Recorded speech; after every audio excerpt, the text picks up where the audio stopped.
আমার নিবেদন ভবের করি চুকিয়ে দিয়ে। কলমে রেজাউল করিম, কণ্ঠদানে আমি অন্তরা রায়চৌধুরী।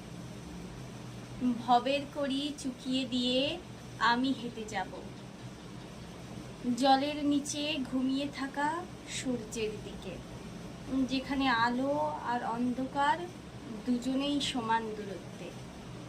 দূরের মাঠে বাতাস গুনছে পুরানো ঋণের হিসেব। আমি তবু খালি হাতে রেখে যাব এক আজলা ঘাম, কিছু রক্তের ছাপ আর থেমে যাওয়া কণ্ঠের শব্দহীন সুর।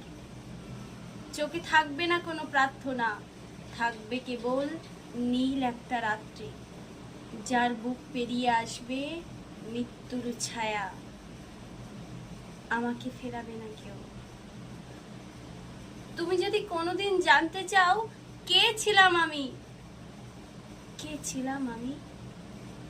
শুধু ভোরের আগে সেই পথটুকু দেখো, যেখানে চাঁদ পড়ে থাকে নিঃসঙ্গ, আর সেখানেই লেখা থাকে চুকিয়ে দেওয়া জীবনের শেষ রসিদ।